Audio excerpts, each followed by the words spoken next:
Sa bukid kami ay maligaya, lalo't kung ang tanim na palay ay nagapas na.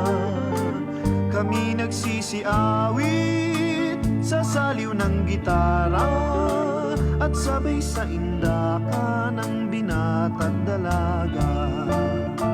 Yan ang aming kinagisnan, mag-araro sa kabukiran.